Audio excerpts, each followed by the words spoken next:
7 miles down, at the bottom of the Mariana Trench, researchers expected to find rock, sediment, and darkness. What they found there wasn't just pollution. It was evidence that even the deepest place on Earth still holds mysteries scientists haven't fully explained. This video is a simulated real-time dive, starting at the sunlit surface and descending all the way down into the crushing darkness of the Hadal Zone, the deepest region on Earth. What happens at 10,000 meters will change the way you think about our own ocean. If you're even a little afraid of deep water, this is the part where you should close the tab, because we're not stopping until we hit the bottom.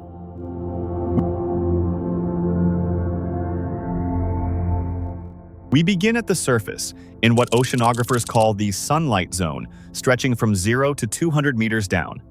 Up here, everything feels familiar.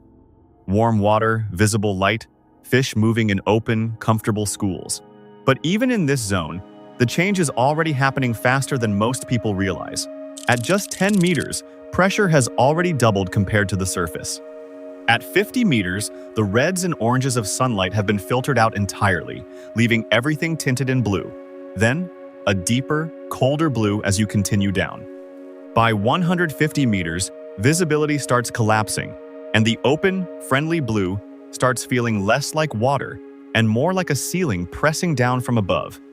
Divers who've descended this far describe a very specific moment, somewhere around 180 meters, when they instinctively look up, and the surface is no longer visible at all, not blocked. Just gone, swallowed by distance and blue haze. This zone feels safe because it's the only part of the ocean most of us will ever see. The only part that shows up in postcards and vacation photos. Everything below it is a different planet entirely, and we're about to cross into it. At 200 meters, we enter the twilight zone, and the change here isn't gradual anymore, it's immediate. Within a few dozen meters, the last traces of usable sunlight disappear completely. This is called the dysphotic zone, meaning there's just enough light to detect direction, but nowhere near enough to see clearly, or to support plant life of any kind. No photosynthesis happens below this point, ever. Temperature drops sharply too, falling from a comfortable 20 degrees Celsius near the surface to just 5 or 6 degrees by 600 meters. Cold enough that unprotected exposure would incapacitate a person within minutes. This is the zone where evolution starts getting strange. Fish here have oversized, almost cartoonish eyes, built to catch fragments of light so faint human vision couldn't register them at all. Some creatures are almost entirely transparent, an adaptation that lets predators see straight through them instead of spotting a solid shape in the gloom, essentially becoming invisible by having nothing solid to hide. Others drift instead of swim, conserving energy in a zone where finding food isn't guaranteed for days at a time. Researchers piloting submersibles through this depth describe shapes moving just at the edge of their lights, visible for a second, then gone. And it's never fully clear whether they were fish, drifting debris, or something reacting to the presence of the sub itself, circling just outside the range of visibility. Past 1,000 meters, we enter the midnight zone. And from here down to 4,000 meters, there is no natural light at all. None. Not filtered, not faint, completely and permanently absent for the remainder of the dive. Down here, the only light comes from the creatures themselves. Roughly 90% of animals in this zone produce their own bioluminescence, and they don't use it the way you'd expect. Some flashlight, in short, rhythmic pulses, to attract mates in total blackness, a language made entirely of light in a place with nothing else to communicate through. Others use it as a weapon, releasing a sudden burst designed to blind or disorient prey for just long enough to strike before the darkness returns. The anglerfish is the most infamous example, dangling a glowing lure directly in front of a mouthful of needle-like, inward-curving teeth, remaining almost perfectly motionless for hours while waiting for something curious enough to approach. Vampire squid live at this depth too, capable of turning themselves almost entirely inside out, using a cloak-like membrane to make themselves appear larger or vanish from a predator's view entirely. Submersible pilots working this depth describe a specific kind of dread that has nothing to do with what they can see, and everything to do with what they can't. Your lights only extend a few meters in any direction. Everything beyond that boundary is simply unknown, and something could be watching from just outside it, and you would never know it was there until it was already too close to matter.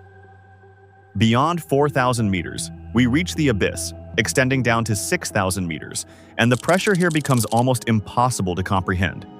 At this depth, the water is pressing down with roughly 6,000 pounds per square inch, enough force to crush an unprotected human body instantly. This zone earned its name for a reason. Nothing here moves quickly. Nutrients are scarce, so metabolism's slow to a crawl, and many of the creatures found at this depth remain almost perfectly still for most of their existence, conserving energy in a place where food might not arrive again for weeks or even months. This is also where much of our forgotten history sits, undisturbed and unseen.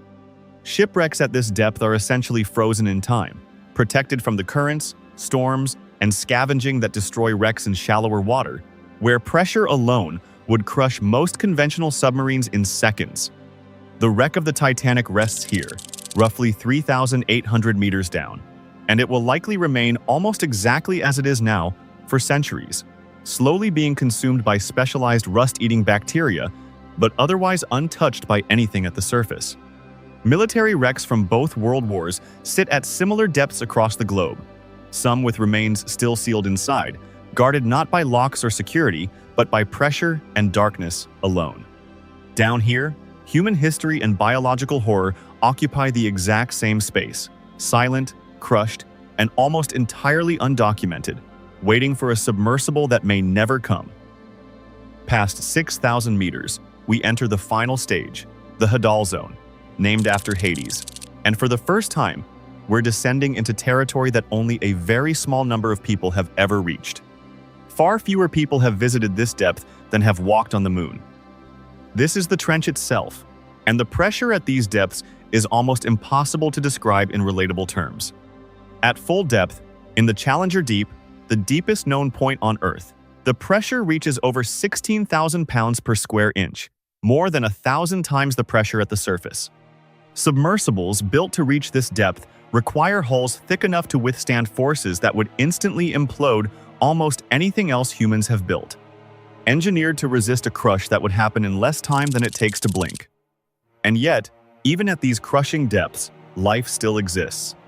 In 2019, explorer Victor Vescovo became one of the first people to reach the very bottom of the Mariana Trench, at nearly 11,000 meters down.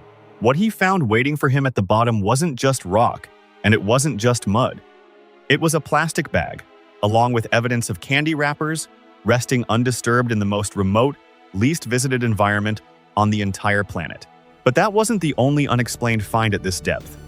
Hydrophones placed near the trench have recorded sounds that have not been conclusively identified. Low-frequency pulses that repeat with no confirmed origin, detected repeatedly over years of monitoring. Scientists have proposed everything from unusual seismic activity to unidentified deep-sea organisms none of us have ever seen or classified.